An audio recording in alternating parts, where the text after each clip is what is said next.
Now, it's time for the Anchormen podcast with Dan Ball and Riley Lewis. Hey, everybody. Welcome back into the Anchormen podcast. I'm Dan Ball alongside my friend, Riley Lewis. How you been, pal? Pretty good. No complaints, you know? Were you... Okay, this is how my brain is like mush, right? With the between the government shutdown, I just celebrated my 1-year wedding anniversary with the new wife. Congratulations, by the way. That's amazing. With just the world in general, right?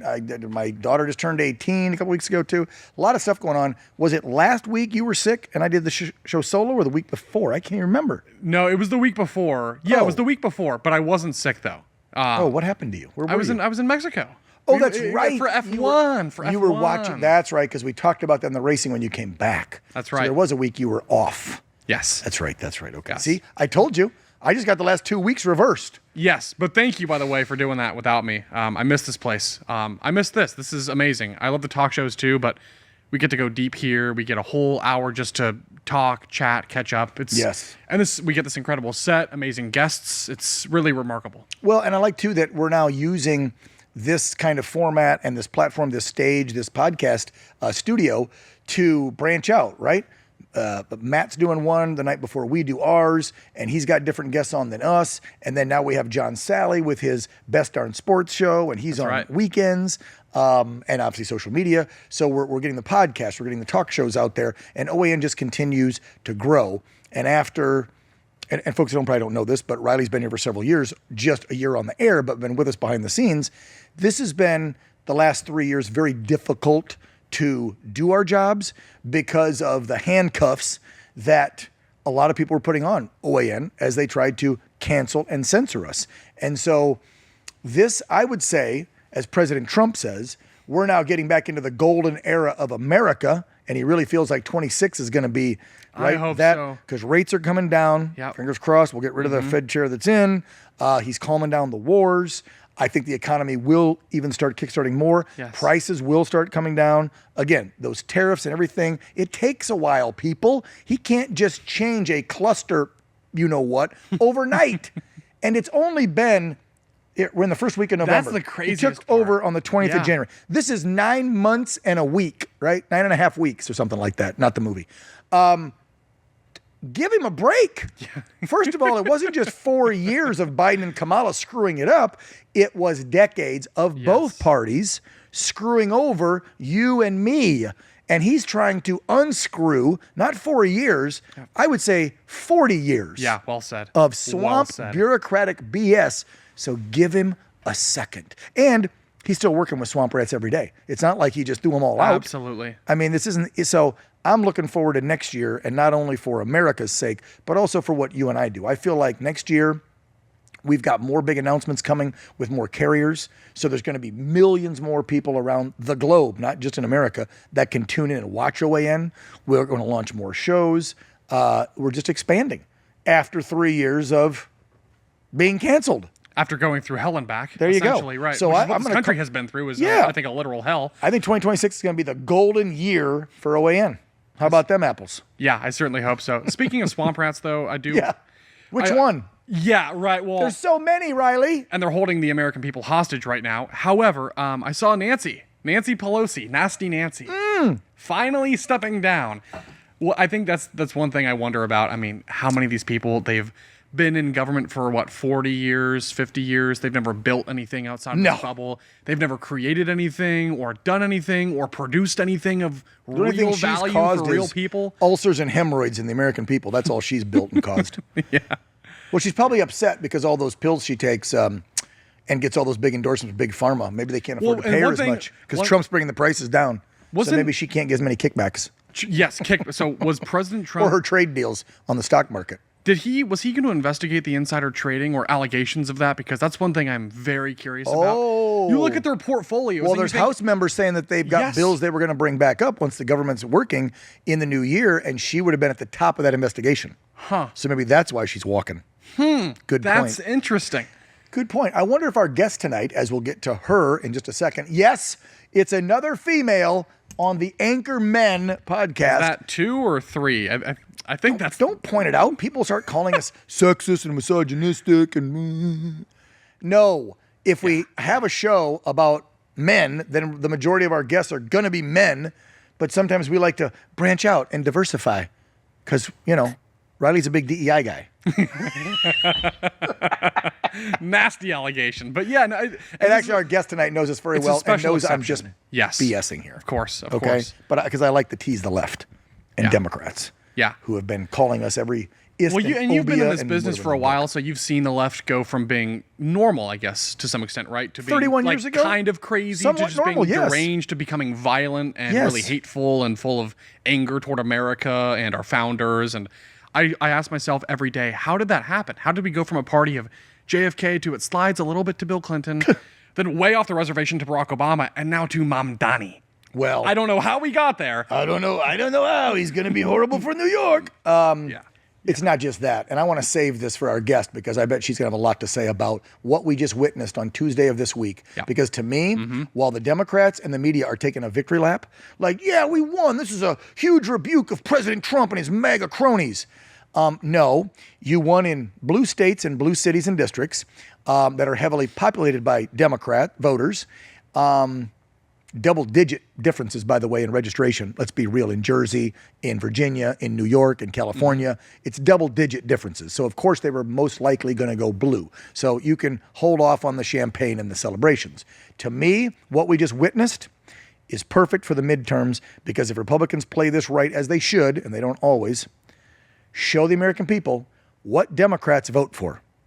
They vote for people that are anti-capitalism. Yep. They vote for people that would rather do you harm than have a debate with you, civil discourse. Yep. And I'll get into that deeper with these candidates that won, but think about that. The people that won, the issues that won Tuesday, are those really going to be the policies, the people, and the issues that are going to help you and the American people? No. So I think it was great. I know I'm going to take heck for that. No, I know. I understand what you're saying. I know it's going to be bad for New York for a while. I know it's going to be bad for Virginia and Jersey for a while. Yep. I don't think Prop 50 in California will even get anywhere because I think it'll get killed in the courts. The lawsuits have already been filed.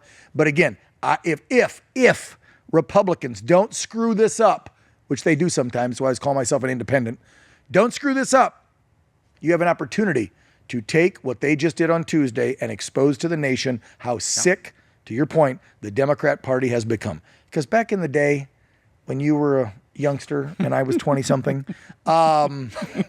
you weren't even born. Wait a minute. He was born in 98? 97. Oh, I'm sorry. I was off a year. All right. So back in the 90s, when I first got into television, in the early 90s, you literally could have a civil discussion with a Democrat. They would disagree on unions, on a little bit of gun control probably, on abortion, of course, and then it probably, and taxes. And then it stopped with 4. Nobody was going, let's have the border wide open. Yep. Let's support endless wars. Let's hurt, maim, or kill our political opponents. Let's call everybody a racist and Nazi that's a Republican. Yep. Let's tell people they can change their gender. Let's say math is racist. I can keep going, bro. But let's get to our guest. How you been otherwise? Good. Things are good. A lot going on. Not loving this weather, admittedly. I missed the summer already. But no, everything's good. Don't complain about San Diego weather, bro. People are watching from all around the country and world, and it's November, and their weather's crap. That's fair. I don't have to drive in snow. I don't have to shovel my driveway every day. I do appreciate that. And that's, people wonder, how do you stay in a place like California that's just expensive, mismanaged? The politicians here are very corrupt. Just spend some time here in the winter. The weather is... That's the best thing, California. If the weather wasn't like this, nobody would live here. That's how it goes. It's the weather. It's one of the most beautiful states to live in. Yes. It's just run by idiots and probably over half the population. And it wasn't always like that. And I think that things can get better. No, come on. Reagan was president. He was our governor. This was like the Wild West, and it was conservative actually. And people thought, it's the new frontier. I'll go west, young man, and I'll create my fortune in America. It's gonna be beautiful. I'll go to California. Not anymore. Yeah. Now it's like, get the hell out of here. Anyway, tonight, yes, we are fortunate enough to be joined by a lady that also shovels information like you and I do every day. To use your shovel analogy. I mean, what are we doing? We're shoveling information. Infotainment. With our talk shows every night, right? That's right. That's what we're spewing it out there. So I thought this fitting. I got a little clip that I thought would kind of warm our guest up because it goes with our theme of the Anchormen podcast and the Anchormen who host it. And so without further ado, our guest is, oh wait, roll this. It is Anchorman, not Anchor Lady, and that is a scientific fact, huh? Please welcome our friend. She's like, what? Please welcome our friend, our colleague, the intelligent, the beautiful, the co-worker of ours, Chanel Rion. How are you, Chanel? It's so good to be joining you guys. Thank you for having me. I literally grabbed that clip right as we were coming on with you because I'm just like, okay, this is too funny. We've got some anchor men with an anchor lady. And so I felt that clip worked. How have you been? What's new with you? What's new? Oh my gosh, I don't know where to begin. Where did we last leave off from? I mean, congratulations on 1 year with Peyton, the lovely Peyton. Oh, thank you. Yeah, you heard. I just celebrated the 1 year anniversary. Thank you. That was such a beautiful wedding at Mar-a-Lago, and Cortland and I still remember it very fondly. We loved celebrating you guys, and that brought it back very good memories when you brought it back. You've been busy. You've been so busy. Riley and I usually, I'm sure you're too busy with getting your law degree, hosting your own show, raising kids, being a wife, and living near the swamp. I don't know how you do it all. So this is how Riley and I usually start with our guests is we want to know little Chanel up to big Chanel. So we make our guests on the podcast start with where you grew up, where you went to school, what you liked, and then how you got in this industry, and then catch us up to today. So fill Riley and our viewers in on little Chanel. All right. Little Chanel was riding in the back of a FJ70 Land Cruiser in Houston, Texas. My dad was an attorney back then, and he had a law office down there, and we would be driving back and forth between places. And I was not quite yet in kindergarten, but what I treasured in those long rides, pre-iPad. I'm a 90s baby, so I did not have any of the early 90s baby. So I did not have any of the accoutrements that the young children have now. But I was sitting in the back seat, and I remember laughing, rollicking, belly laughing at the daily Rush Limbaugh radio show. And those are some of my earliest memories. Really? I was indoctrinated early, and I loved his voice and the way that he would impersonate people. And as a kid, you're just listening to it thinking that's the most hilarious thing ever. But he had the greatest Bill Clinton impersonations. Remember those? He was so good at not only taking the point, but also making us laugh while we were at it. And then he started that TV show. And I remember watching the TV show, and it was a very politically charged time growing up in the early 90s because Bill Clinton was in his heyday, Slick Willie, and Slick Willie was not a very popular guy in my household. That was the first election this guy voted in because I'm a little older than you and Riley. Really? And I did not vote for Slick Willie. His first or his second? His first. I did not vote for Slick. Yeah, Riley. No. By the way, I just heard something, so you need to finish this line of questioning because she just said that she got indoctrinated because of Rush. And on the first episode with you, when we learned about young Riley, I believe you said you got into this business because of who? Rush. That's it. You guys take it. I'm leaving. Find me somebody else who gets 25 to 30 million people tuning into a radio show every single week. Pretty big. Rush was the king. And I would agree with you, Chanel, by the way, about the impressions. And it's interesting because with Rush, he could do it totally 3 hours, no guests, no breaks, not a sip of water. Just incredible talent. I used to try to do one. You got to get the thumb. Yep. I did not have sex with that woman, Miss Lewinsky. I love my French fries. I hate Hillary, but I do love a young intern and a good Cuban cigar. Bubba loves his cigars and blue dresses. That's as good as I can do. You know what I mean? Was that okay? Yeah, that was pretty good. That's all I got. That was pretty good. All right. I can do Ross Perot. Now look, read my lips. I said no new taxes. You got me? You understand me? You got me? All right. Anyway, Chanel. All right. Did that sound like Rush when you were a kid? Just close your eyes and imagine. Oh yeah, well you should implement it in your show. He was a master. But anyway, born in Texas, and we traveled a lot. My mom is South Korean, so we'd spend summers in Seoul visiting my grandparents. So I did not go to American school until college. I was homeschooled all my life, but I did Really? Wow. kindergarten. And when Slick Willie was elected a second time, my dad said, "We're done. We're going to go." He was literally one of those people who said, "We're leaving the country." Whoa. Wow. He We did actually not did. like Bill. We left and we went to Vichy, France, which was a den of communism, ironically, but it was beautiful and we didn't really speak the language, so we could be oblivious to politics for a few years.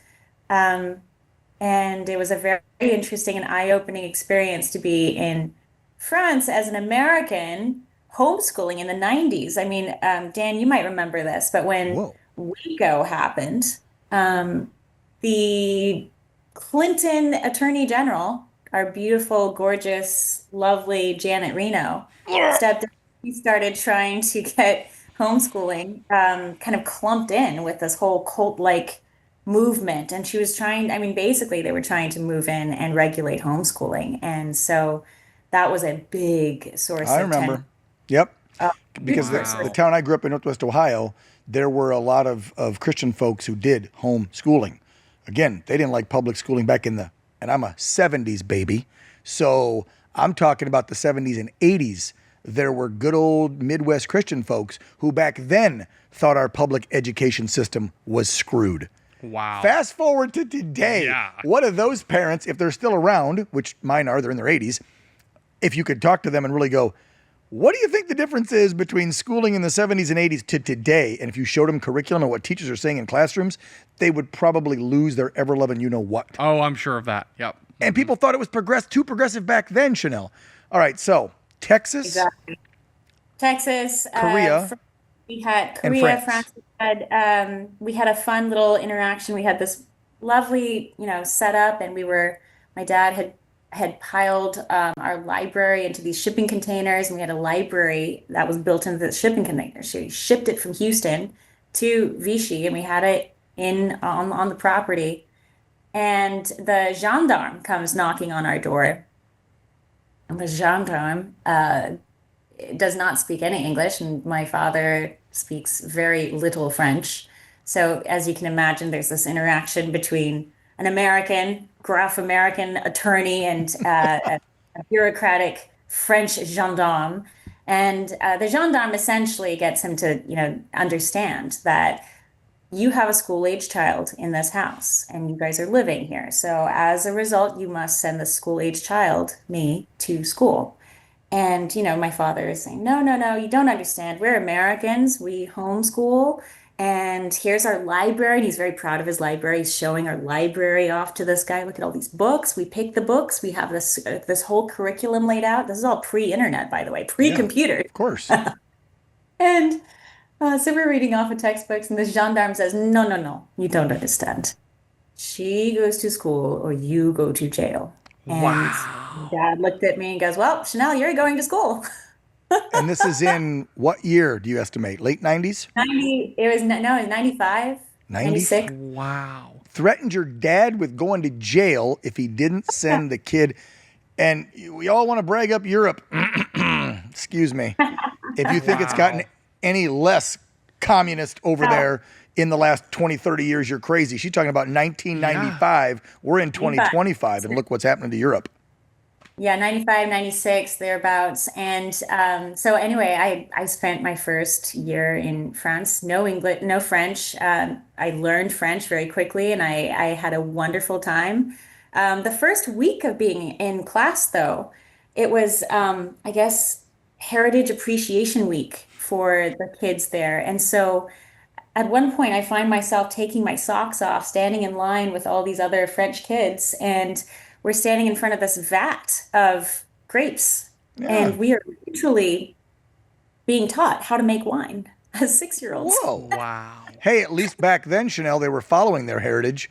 They don't have any left in France or Europe since they opened the floodgates and allowed every Muslim country to flood in and try to install their Sharia law and take away their heritage. So good job, Frenchies.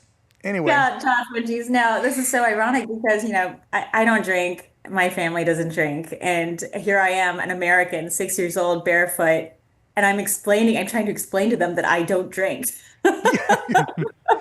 I doubt they're teaching winemaking skills now. Now they're probably teaching you how to read the Quran. But anyway, Wow. Out there, but it was fun. It was Dad it didn't was yank you guys out of there and be like, I'm not going to do this after a little while? Oh, by the way, siblings, or were you only child?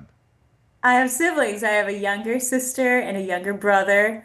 My younger brother is a star in his own right. I think his movie is coming out this week. I think it's airing in 14 cinemas across country. I didn't know this. Wait, brother's an actor? What the? Look him up. No, he's a director and writer. So he got to start on TikTok, and he is a TikTok celebrity. Look him up, American Baron. Okay. Very proud of him. So wait, were all three of you then school age at that time? So mom was homeschooling No, it was all? just me. It was And just you. Okay. my brother Baron was in the oven. He was the bun in the oven for my mom, and he was born there in France. And we had a funny episode about that. My dad, he was the first boy in the family, and my dad had always had it in his sights to name his son Baron. And this is 1996 now. So 1996, he's like, our first son named Baron. And he gets to the, I guess the registrar, and the nurse tells him again in broken English, like, you can't name your child Baron in France. And that harkens back to an old French law in the books that you cannot name a person a title. Because they have barons. Wow. Yeah, exactly. Like you couldn't name somebody Prince. Wow. My middle name is Prince. Oh, I can't believe I said that on TV. Yeah. My middle name is Prince. Is it really? Family name. I'm not going to the background. Everybody shut up. Make your princess jokes. Go ahead. Anyway, I heard princess We'll save jokes those for off the air. growing up when I was a kid for years. But I knew exactly what you were going to say. Yeah, in those countries where they have monarchies and they had kings and queens and rulers, you can't use prince, king, queen, or baron, or duchess, or their titles, because those are royal titles. Wow. God forbid, don't name your kid that. Wait, so So what did Dad do then? yeah. Well, he bribed her with cheese. Okay. And he said, I'm an American, this and that, this and that. And the American line doesn't really go very far, actually. So I think he learned that pretty quickly. But cheese does get you pretty far. So you can bribe nurses with cheese or whatever the administrator was. And anyway, he's named Baron. Happily, Baron. Look him up, American Baron. He's an amazing talent. He writes all his own skits and he tapes them, and he's on TikTok, but he's got a philosophical kind of life introspective kind of approach to filmmaking, and it's simply genius. And I'm biased. I'm his sister. His other history is that he is the most decorated Eagle Scout in history. Really? He's got Whoa. Really? In history. badges than any other. And the other sibling? And my other sibling is Channing, and she is also very talented. Channing Truly, I think you can find her on Instagram. And she has a huge interest in the arts, and she's a singer, songwriter, musician. Look at this family. I know, this see is what happens impressive. when you homeschool folks? And didn't we have somebody on a few months ago? You remember the guest better than I do. I'm all over the map with my life. Didn't we have somebody on that was talking about the benefits of homeschooling, and she was breaking down numbers for us about how great. Look at this intelligent, educated, artistic family who was homeschooled by two, it sounds like, very conservative, patriotic, old school style parents. This is a conversation the teachers' unions do not want you to hear. No. Especially out here in California, they've tried to go after homeschooling, charter schooling, the whole thing. They want you in public schools where they can turn you into a communist in no time. It's very sad, but it's very real. Yeah, and it's only been getting worse. Again, we're talking about 90s. I'm taking you back to my 70s, 80s. It's only gotten worse. Yep. All right, when did you get back to the States and get us into high school, then college? And how does Chanel want to get on TV and host a talk show like these guys? Like, they already know our background, why we got into it. Fill us in. We got back to the States after about 97, 98 or so. And again, my dad wasn't quite ready to get back into American society. So he chose the next best thing. And we moved to Key West, and we lived in Key West for I love Key West. Key West was wonderful. My husband and I got married down there, and I had beautiful memories living in Truman Annex. We had a view of the, We stayed there a year or so ago in the old meteorology building in the Truman Annex. No kidding. It's an Airbnb now, where they used to have the weather station people live. Yeah, you know that building, right? It's right down the way from the Truman White House. So, Yeah. Wow. Harry Truman. Yeah, it's a block and a half away. That old white little building. Yeah, the Key West White House. Wow. That's so cool. Again, it's a very magical place to land. And we were homeschooled. Now we're fully properly homeschooled for the rest of the time. And then we end up, the first test of whether this homeschool gambit really worked was college. Yeah. So, at first I told my dad, I said, I'm not going to college. I don't need to go to college. We were learning off of college textbooks by the time we were 15. So, I feel like I've gone through all this stuff. And he says, no, you need to go to college.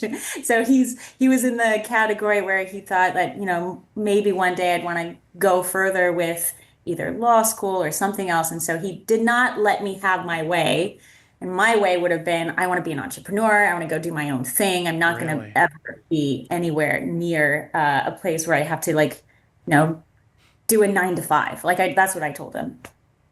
And then one thing led to another. I obviously didn't win that battle. I had to apply to schools and go. And I ended up getting into a special program at Harvard where I had to explain to them, I was like, look, I'm homeschooled all my life. My resume said, look, here's my resume. I don't have the normal grades and things that you would normally get. Now, obviously, homeschooling is a very different breed. And you do get all these certifications and you have all Well, it's because the government got in control too much and dictates some of the curriculum if you want to get that couple grand from them. But that's a talk for another day. Yeah, it was different back then. Exactly. So they took a look at my background and they said, well, apply. And then one thing led to another. And I got in to their ALB program, their distance program at first. But you still have to go in and apply and actually do well in the classes they put you in. So they were like, well, we have a special program, we'll let you try it. So I did, and the first day of attending class was kind of like that Oxford style, the professor sits at the front and then you have maybe 12 students total, and you cannot show up to class having not done your readings, having not prepared for the day, because every single person will be grilled for the next 2.5 hours. And I proceeded to have an amazing 4.5 years of college there in Cambridge, Massachusetts, where I was relieved to learn quickly that my homeschooling did pay off. I was, in fact, a functional human. I was someone who could learn and probably higher functioning than most people that go to a 4-year university, especially today with the woke garbage. Sorry, I had to throw that in. Disclaimer.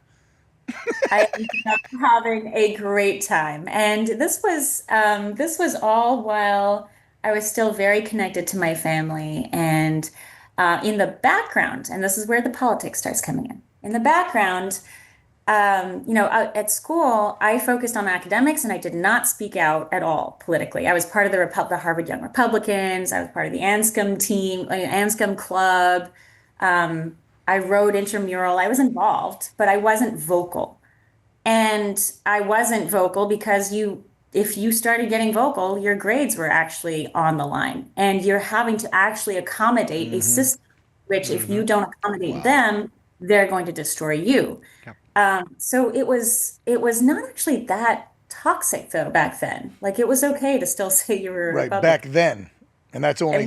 And this is, 15 years ago? So it's not... yeah, that's what I'm saying. It wasn't that long ago. And look at how much it's gotten worse, where the professors will call you out if you have a different opinion of them. Or, God forbid, you say you're a Trump supporter on Harvard campus. I'm sure today, that would not end well. What were you studying when you went there, by the way? Political science or broadcast journalism? Or what were you doing? No. Oddly enough, I avoided journalism at all costs. We went to a homeschooling summer camp nearby, and those summer camps would go every single year. There was constitutional law, speech and debate. Wow. It was like super nerd camp, and we went to every single one as kids growing up. And there was one class that I never went to. It was the journalism camp. That was the one I refused to. I was like, I'm never going to go into. No. I'm going to be on the policy side of things. I'm going to be making laws and they'll report on what I'm doing. And I was like, I'm not interested in that stuff. So you were at the time maybe thinking of becoming a bureaucrat? No, I was, no, I wanted to write, okay, so I had two tracks. So there's the creative side in me where I was working on a mystery series for young girls. And it was kind of like in the vein of Nancy Drew. I wrote Wow. 3 titles, I illustrated everything. And the idea was to insert 1,800 vocabulary words per adventure novel. And they were always like, the words would be italicized and you can look down below and like see the word defined. And the goal was to help young girls like build their vocabulary while also having a good time with these adventure novels. And could be part of a homeschooling curriculum. It could be one. See how great homeschooling is? That was a track I wanted to feed, and I knew that I had to have a serious track to feed my dreams because you can't just go off and say I want to be a writer. Like it's not a guarantee. Yeah, you'll be a starving artist. That was the other thing. My mom and dad were very adamant about, like, develop both sides of your brain. Be creative, don't be lopsided, and then also have like a very serious side. And so the plan was ultimately I'd go to law school. And that would feed my creative passions, my actual passions. Sure. My passion being a fashion designer, a writer, an artist. Like that was the stuff that I loved doing. I love your parents, by the way. Are they looking to adopt a 50-year-old? I'll ask. They watch your show. They love you. They love they watch all our shows more than I think all of us do collectively. I don't even watch my own shows. Well, we're too busy. Listen to you. Yeah, I mean, seriously. come on. So we're almost getting up to her getting that law degree because she's in the middle of that, but we're missing this few-year gap here where journalism and OAN comes into play. So you're at Harvard, you're setting up this. Forward, I meet my soon-to-be husband, Cortland, but he's a Harvard boy too? He is a veteran, combat veteran. He came in. That's where I love that. Thank you. Tell him if he's there. Thank him for his service. We got Veterans Day coming up. One vet to another. Thank him. He was quite something, and he stood out immediately to me when I met him. But he is, 5 tours, combat veteran. Whoa. Yeah. Someone who's seen a lot of the world. 5 tours. And he volunteered for, I think, 2 or 3 of them. So he was a little bit on the side of just gung-ho. He was one of those 9/11 joiners. He joined because of 9/11. Yep. Wow. Good for him. So I tried to join a second time because I had gotten out. I went in 93. Was in 93, 4, 5, 6, got out, saw the second tower come down live, and literally hopped on my motorcycle and rode to I'm sorry, say that again? Did they not? So what happened? Were you were able I did to join? So I did my 4-year deal and I got out. And then obviously 9/11 was in 01. I'd already been out for 7, 8, 9, about 4 years. And in commercial television, I was a local reporter. And I was sleeping in that morning. My brother called me. He was active duty at the time as a firefighter. I don't know if he was on Fort Hood at the time or if he was still overseas. But he called me. He's like, turn your TV on. We're under attack. What the hell? And I turned it on and second one hit. And I looked over at the girlfriend at the time and I said, I'll see you later. She goes, where are you going? I said, I'm hopping on my motorcycle and I'm driving out to March Air Force Base and I'm going back in. She's like, but you're out. I was on delayed entry, or not delayed entry. That was the beginning. Pardon me. I was on inactive reserve status for 10 years after my out. It was something they were doing back in the day under Clinton when he was downsizing all the bases, right? Got it. So I had a 4-year deal. They offered me to get out early and would pay to send you home and all your stuff 6 months. And there was nothing going on around the world that we were involved in. So I left 6 months early. But if you left 6 months early, then you signed up for a 10-year inactive reserve. Okay. There was no reserve. I didn't have to go to weekends and do weekend warrior stuff. But if they ever called me, I had to go back in. Well, I didn't wait for them to call. The buildings came down. I drove to the base. I wanted to get back in. Unfortunately, they wouldn't let me back into my job as a journalist because I wanted to go into combat as a journalist working for the Armed Forces Radio Television Service, what I had done for the 3.5, almost 4 years I was in, and they wouldn't let me go back in because they said I was colorblind. What? Yes. I don't want to take up all Chanel's time, so I'll just let it go from there. No, that's just... Veterans at home will get that. She gets it. How stupid that is, because anybody that knows about colorblindness, it's not degenerative. It doesn't go downhill. You either have it or you don't. So explain how I got in and served at that job for almost 4... Anyway, you get it. It's military bureaucratic BS because I'd already served in that job for almost 4 years. So they never mentioned that to you while you served? No, No, I got through all the physicals and passed. In 1992, I was 17 years old. I signed up early as a kid, had my dad sign the thing so I could get in, and yeah. Nobody cared back then. Then all of a sudden, personality, though. That fits your personality. I can totally see you hopping on your motorcycle and just saying, "We're diving in. We're going black in." and now. red ZX10 or ZX11 Ninja, and I'm telling you, it wasn't. I didn't think about it long.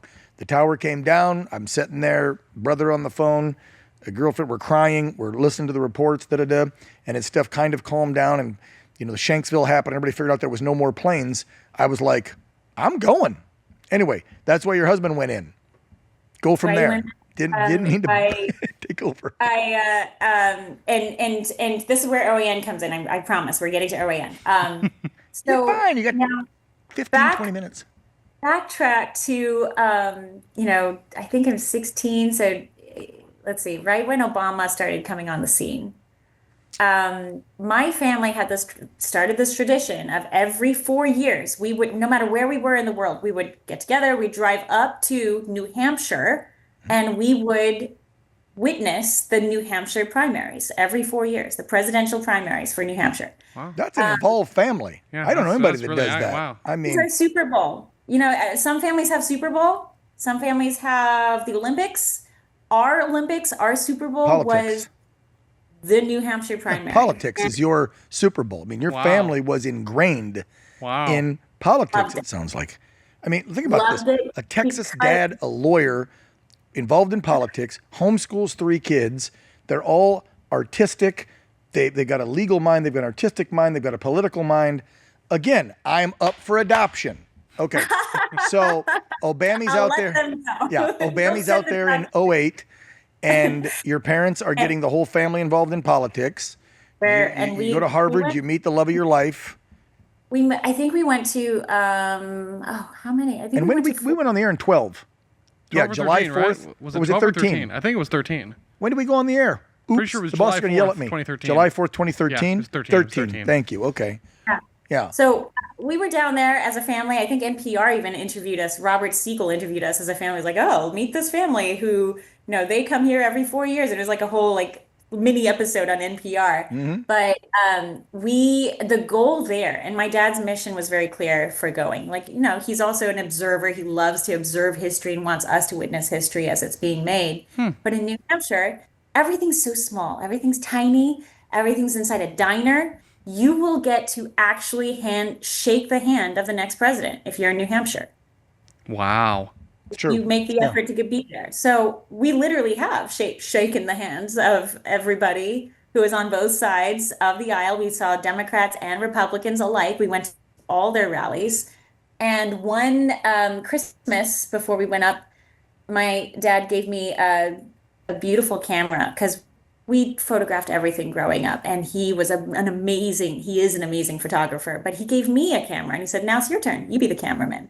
So I had this big, beautiful DSLR kind of long lens camera, digital camera. And back then it was kind of a hefty camera. It was one of those cameras that if you were walking around with that camera and you looked confident enough, you looked like you were a professional. And I'm at the Hillary Clinton rally, and I have this camera and I'm taking pictures of just everything. I'm doing photojournalism and documenting I think I took 40,000 photos of the New Hampshire primaries that we went to. And I'm walking around with this camera, and it's this barn in New Hampshire. It's a Hillary Clinton rally. And because they saw me with this camera, and I guess I looked like a reporter, they just waved me in to the press. And I was like, okay. So I just kind of walk in, and I'm standing next to all the New York Times photographers, the Washington Post. I'm standing next to everybody. I'm standing right there, within arm's length of Hillary Rodham Clinton. And that was my taste. I was like, I love this. Is this 2015 then, when Trump got on the scene and she was running for president? Oh, no. This is 2008, right? This is way back when she ran against Obama. This is when she ran against Obama. 8 then or 12? 8 or 12? 8. 8? Wow. Because I was thinking it'd be 12, and then we launched a year later. You were getting your taste. But you were getting a taste for it way back in 8. Then when did you learn about OAN and come on the scene? Because what happened between 8 and when you joined us? And when did you join us? fast forward, like all these different rallies, and now I'm in college, and we have a New Hampshire rally, or New Hampshire primary while I'm in school, and just as I've met Cortland, my husband, now husband. But I introduced him to this concept. Like, well, you got to meet my family, and we got to go to this New Hampshire rally, New Hampshire primary. This is what we do. And he goes, and we all go together. And this was the time, every season as a family, we would all bet, like, who's our candidate? And my younger brother, his candidate was Rudy Giuliani back in the day. Everyone had different candidates, right? So we all had our bets in. But this was the first time where we all agreed on Trump. We're like, Trump is the guy. He's the only guy who will actually take a bulldozer to Washington. I was with you. For me personally, having gone through 4 years of college, I was not radicalized to the left, but I was extremely disenchanted after watching Romney. And I was like, you know what? I'm done with politics. It's such an old sport that plays the same game every single season. Yeah. And the whole New Hampshire thing's cool. Yes, we've met people, we've met future presidents, but at the end of the day, no one's effective because they all end up having the same fights over and over and over. So I was done with politics by the time I was done with college. And I said, I'm going to take my international relations degree, go off to law school, and go off and have a nice, lovely life on a farm somewhere, practice law, and write books. That's my future. And Sounds like a pretty good Sounds life. pretty good, yeah. Sounds pretty good, Chanel. Sounds nice. Especially right about now with the crap show we've been dealing with the last 4 years under JoJo. It's turning does around, sound- but it's But then taking a while. something changed. Yeah, what something- made you flip? Trump came down that elevator, and I saw him, and I said, that is a man who no one owns. And I realized what my problem with politics was.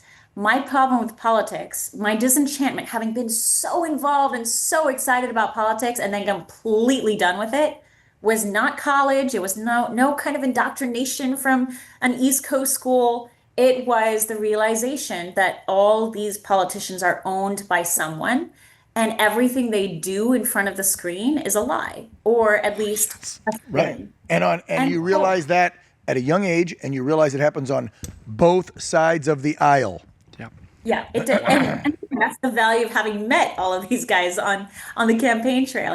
The purpose my dad told us back then was like, you need to meet these people to know that these are future presidents and they're normal people just like you and me. Like, they burp, they eat, they slurp, Put their they pants do on, cuss. They do the same stuff. for And you. they can be corrupted, just they like can be anybody else. They can be corrupted. Unless you have more money than the ones trying to corrupt you, and you can give them the big middle finger like Trump's been doing for the last 10 years. I was right there with you, Chanel. I was on board. My now wife actually in 15 liked Ben Carson. Peyton won't Wow, tell Dr. ya. Carson. And she was a Ben guy at first because she was like, oh, that's the guy with that show. My parents watched The Apprentice. He's a loudmouth. And I'm like, honey, he's going to win. What? You're going for Trump? I'm like, he's going to win. I'm all in. I'm not budging. I haven't moved for 10 years off that guy, and I won't. Ever. Wow. No. Chanel, when you first, so the escalator moment, obviously world-changing moment, but did you think to yourself at the time, this guy's going to win 16, this guy's going to change the whole Republican Party, and he's going to change America? Like, did you really see how powerful that moment was in the moment? 1000%. Absolutely. Like, in that moment, I said, this is going to destroy the Republican Party, and good riddance. Nice. Well, you have discernment, and you had it at a young age because of your parents and your upbringing, the way you were taught. Because, again, you weren't indoctrinated in a public middle school, high school, and then college, even though you did go for a few years, because of that foundation your parents had built. And so you already had that good discernment to go, wow, this is what the system needs. It needs a shakeup like this guy and everybody else that comes along every 2, 4, 6 years, depending on which office they're running for. They say they're that guy or gal. They say they are. Yeah. And then they never are. Yeah, no, they promise you the moon, they promise you the world, and then as soon as they get some real power in D.C., the goalposts move, they're unreachable, everything changes. It's heartbreaking, but what's interesting is because with Trump, all the polls going into 16. That was the first election I voted in. She was up 16 to 17 points in some of the polls the day before the election. Yes. They were telling us there's no way in heck Donald Trump's winning. Hillary Rodham Clinton's the next president. Really? No. All right, so how do you meet OAN hierarchy here, the Herring family, and get on the network that we're all now on, because we've already told our stories about how we met the Herrings and got our jobs. We want to know Chanel's. This is how. So we're standing in line outside the Donald Trump victory watch party in Nashua, New Hampshire. Okay. Snow is like 3 feet deep. We are all shivering. We've been standing in the cold for 4 hours. This is now our fourth time actually going to a Trump event. And when the time came to go to a watch party, which is what you do on the election night, on election night in New Hampshire, you go pick a watch party to go join your candidate. So our candidate was Trump. So we're like, well, we got to go to the Trump watch party. So Cortland, myself, my entire family were standing in the cold, shivering for 4 hours, standing around this line that goes around the building. And this guy comes marching up there's a whole bunch of press there. Here's a guy marching up, and he's got this mic flag that says OAN with a little eagle on it. And he's kind of looking at everybody, and he stops at us, and he marches right over to us with his camera and says, "You," to me and to my now husband, Cortland, "You guys don't fit the demographic that's supposed to be voting for Trump. Are you Trump voters?" We said, "Yes, as a matter of fact, we are." And he said, "Well, why? You're young. Like, young people aren't supposed to be voting for Trump." And he proceeded to interview each of us. And, I gave my answer. Cortland gave his answer. And Neil McCabe with his glasses, Neil W. McCabe. Neil McCabe. Up there with his mic flag. And we're looking at OAN. We're like, what is this? What is OAN? Because we hadn't heard of it before. Yeah. And that was when we first met Neil and encountered OAN as a network. Fast forward now to the election, and now we're just watching OAN because we're like, oh, we were interviewed by that guy. And so Cortland's parents watched OAN. My parents watched OAN. We had friends in all over the place who's like, we watch OAN because it's a very fair network. It's a network that just runs news. So we thought, oh yeah, we were interviewed by them in New Hampshire. Nice. Fast forward to 2019. And Cortland and I are just off the tail end of a Senate campaign. My husband ran for U.S. Senate in Missouri. Wow. And we obviously didn't win, but he was like the Trump candidate. He had been extremely pro-MAGA. This was back when people were like, what's MAGA? And he was like explaining what MAGA is and how we need to clean up the swamp. And he is a pro-Trump senatorial candidate. And we did not prevail in that race. We didn't have the money. We didn't have the resources. Been there, done that, Chanel. Wait, is this 2018? You and the Hubs ran? That's when Peyton and I ran, 2018, for Mary and Sonny Bono's old congressional seat in Palm Springs. Yes, and I lost. We didn't have any money. We didn't know what the hell we were doing. Go on. No, we had this naive idea that you could be just a solid, clean candidate with a great background like he does. Former Doesn't matter. Five combat veteran, and you'd have great ideas, and you can call radical feminists nail-biting manophobic she-devils, and it was all a little bit too early, I think. That's how I think about my campaign too, and I was trying not to be too harsh on him in 18. The people would love it now, but at the time, yeah. I said, Cortland, you were just ahead of your time. It was. Yep. I am very proud. 18, he doesn't win the bid, and then in 19, how do you visit OAN? And did you remember that you had been interviewed by them 3-4 years before? In Washington, D.C., and we are at an old buddy of ours. He's a military CIA guy who made a film, and he's airing this film for the first time at Trump Hotel.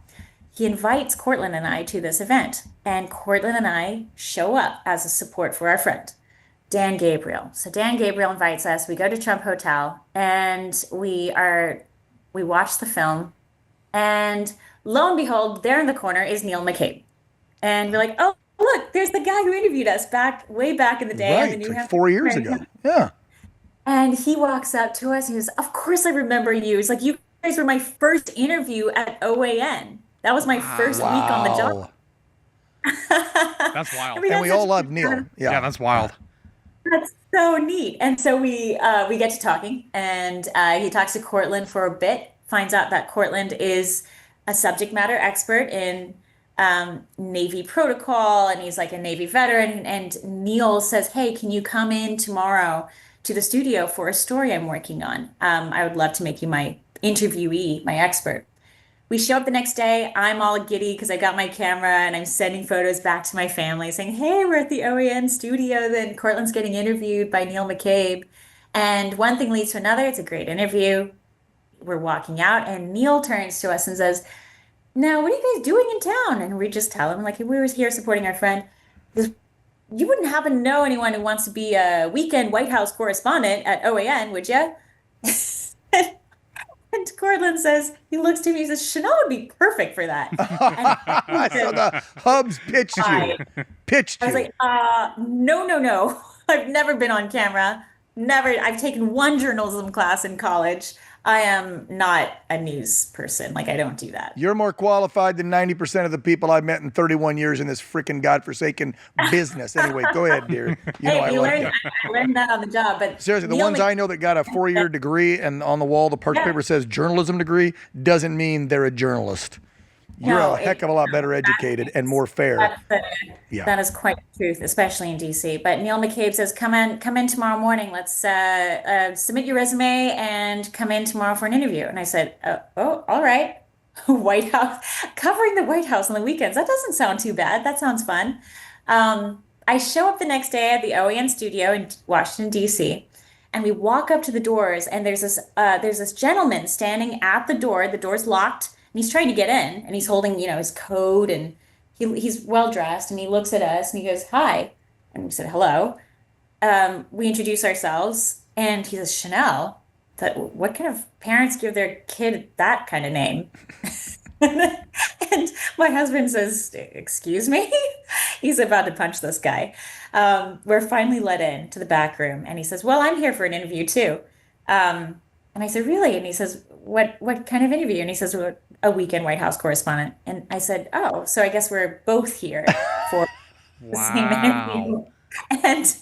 And our bureau chief walks in, John Hines, and we all sit in the green room, and I just kind of look at the situation. I guess we're doing this interview together. It's like a apprentice style interview, I guess. And we get to talking, and this guy that we had seen at the door is just being antagonistic at every corner, at every turn. He's just like trying to push our buttons. And he even almost gets into a verbal altercation with Cortland, arguing about Coronado, because Cortland had trained with the Navy SEALs. He was an intel guy for 5, so he knows a lot about this stuff. And this guy who says he's interviewing for this position is basically just poking holes at everything Cortland's saying and everything everyone is saying. And so the room gets kind of tense. And I decide to break up the tension, and I kind of say, "You know what? When I think of Coronado, I think of Hotel Del." And then I proceed to tell a kind of a legendary story of like Andrew Breitbart and Ariana Huffington and a big scandal that they helped uncover with the Clinton family and involved the Hotel Del. It was a big fun story. And I just kind of shared that story as a way to kind of lighten the mood and like get people laughing, because it's a true story. It's fun. And that was the moment when this gentleman, his face kind of goes, "That's very good that you knew that. I'm Charles Herring. I'm the president of this network." And Wow. He was messing with her. I knew it was going to be Charles. I knew it. That's what I knew this story, and I didn't know the story. Charles had never told me. She's referencing our boss, our CEO, one of the two sons that owns our network with Mr. Robert Herring. Boss the whole time. I knew that because he That's does a that wild stuff. story. And so will Bobby, the other son. They'll mess with you. They'll screw with you. They tease you. They'll joke. So see, from the minute at the door, he knew she knew he's coming in, and yeah, I'm interviewing too, ha ha ha ha. And then he's poking and playing to see what the responses were, to see how smart's this cookie. Do I want to hire her? That's what he does. That little. Yes, it was. And then you got the job. That's 2019, early 2020. Wow. It was spring of 2019. So you got here a year and a half before me. I got here August 2020. When'd you get here? That's right. That's right. Fall of 22. 22. Okay. All right. So then you're the weekend correspondent. I came in the next year. We started chatting and having you on the show all the time. And then how long ago did start doing your talk show? Has that been over a year now? That was over a year now. So wait, so I think that's 2020 20. 24, you started that. So you were doing White House for at least almost 4 years. And then you guys started a family. You're working on that degree in law because you're going to become a lawyer soon. And so you were kind of doing part-time with us for a bit. And then you started that show about a year ago. That's right. So 2 years with Trump, and that was an amazing experience. And then 2 years of Biden. And for the 2 years of Biden, that was kind of a blessing for a new mom. I had just given birth to our son, Atlas, and it was kind of a blessing because he was calling lids at noon. So I was able to go. We never saw him, so you wouldn't have to be at the White House all the time. You could go home and raise your kid because Joe was taking a nap too. Hey, it's nap time, Atlas. It's nap time, JoJo. Okay, Chanel, leave the White House. Nap time of our children. Not so great for the country. Kind of nice for me personally, but at that point, I was just getting completely. I was like, you know what? If this is what this is going to be, I need to do something else. And Cortland, my husband, said, well, if you don't go to law school now, you'll always regret not going. And I said, I know, but I don't know if I can. Like, we're, young family, job, all of this, not sure if this was feasible. And Cortland really encouraged me and said, no, we can do this. We'll band together. We'll make it work. But I know you. And I know that that is where your heart is. Like, you really want to go and get your law degree and practice law at some point. And I was like, yes, I would. So I applied and I ended up going to Regent Law in Virginia Beach. I called Charles up, laid the news down on him. He was not very happy at first. And we heard back here in San Diego, Chanel might be leaving us. She's going to get her law degree. We're like, no, not Chanel. She's awesome. And he was so gracious though, because ultimately he said, look, well, just stay on as a contributor, like send in reports or something or interviews every once in a while. Well, the Herrings love you. I can tell you all the time, being based out here with them, especially Mr. H, the top dog, always positive stuff. I remember when we were going through all that and they're like, we don't know if we're gonna be able to keep her. She wants to go with the degree. She got a baby, but we love her. We want to keep her. How can we make this work? And we worked through it. And then now you got a talk show. We went from not knowing will Chanel stay to now she's hosting a primetime talk show for us. So we're almost out of time. Can you believe it? It's been an hour. Get us up to date right now. How close are we to the law degree? How are the kiddos doing? And then we'll tell everybody how to watch your show. We are, we're almost done with law school. I've got one more semester. I'm finishing out the fall semester now. I never did part-time. I always did full-time law school the whole time we were doing this. And when Charles called me and said, hey, would you consider doing a daily talk show out at, like my first year of law school? I said, how am I going what? Just do it, Chanel. You're an overachiever. I'm going to want to be very involved in it too. I'm not someone who just like lets things go on autopilot. Like I want to, I'm putting my name on it. I want to like put my fingerprints on it too. So I don't know if I can responsibly do that. But we worked it out. We figured it out. I dropped a course or two over the period of time that we were down there.